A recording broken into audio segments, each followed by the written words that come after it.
बड़े बड़े काम इस शासन में हुए हैं जो बिल्कुल असंभव जैसे थे। कश्मीर में धारा 370 और 30 धारा समाप्त हुई। कोई सोच भी नहीं सकता था। उसमें जब चर्चा उठती थी तो लोग कहते थे कि ये सब बेकार की पागलपने की बातें, ये हो ही नहीं सकता है, और हो गया। और लगभग आतंकवाद का भी सफाया जैसा हो गया।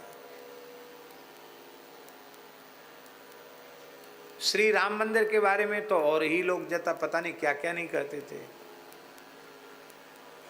यहाँ तक लोग कहते थे कि मंदिर वहीं बनाएंगे लेकिन तारीख नहीं बताएंगे।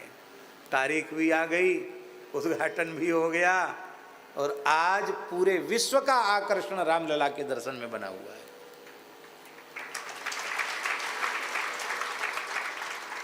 अभी कुछ समय पहले ये चल रहा था कि भाई ये वक्फ बोर्ड वाला कैसे ख़त्म होगा, ये तो हो ही नहीं सकता है, क्योंकि कुर्सी के लालची और तुष्टीकरण ही जिनका एकमात्र सिद्धांत है, उस विचारधारा के लोगों ने तो देश को पता नहीं कहाँ ले जाकर खड़ा कर दिया था।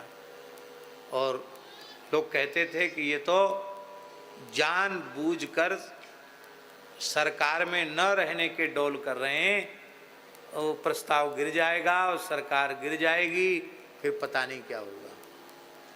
लेकिन भगवान की कृपा हुई, वो भी ठीक हो गया, पारित हो गया बहुमत से, पूर्ण बहुमत से राज्यसभा में भी पारित हो गया।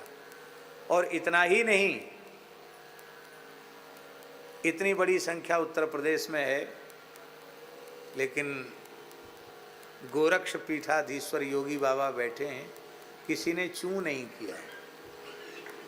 मध्य प्रदेश में भी किसी ने चू नहीं किया, महाराष्ट्र में भी कुछ नहीं, गुजरात में भी कुछ नहीं। हाँ, पश्चिम बंगाल में उपद्रव हो रहा है। ये तो होगा, कब तक होगा? तब तक रहेगा उपद्रव जब तक भारतीय जनता पार्टी की सरकार बंगाल की धरती पर पूर्ण बहुमत से नहीं आ जाती। हम यहाँ कोई वोट मांगने नहीं बैठे हैं, लेकिन ये बात हम कह रहे हैं, राष्ट्र के हित का चिंतन करते हुए बात कह रहे हैं कि आजकल सोशल मीडिया में बात कहीं से कहीं तक पहुंच जाती है।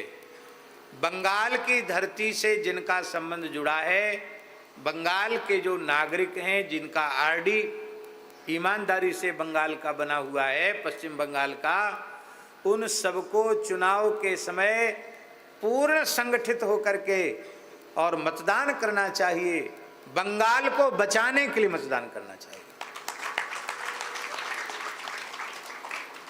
बांग्लादेश जैसी ही स्थिति बंगाल की है, और अभी भी हिंदू अल्पसंख्यक नहीं है, वहां बहुसंख्यक है हिंदू, पर बटा हुआ है। इसलिए बंगाल में जो भी लोग हैं हिंदू सनातनी विचारधारा के, उनके मतों का पूर्ण ध्रुवीकरण होना चाहिए और उस सत्ता का सफाया होना चाहिए, और भारतीय जनता पार्टी की विचारधारा की सरकार पूर्ण परिपूर्ण बहुमत के साथ वहां आनी चाहिए, नहीं तो और अधिक उपद्रव वहां होगा। माई मेरे श्याम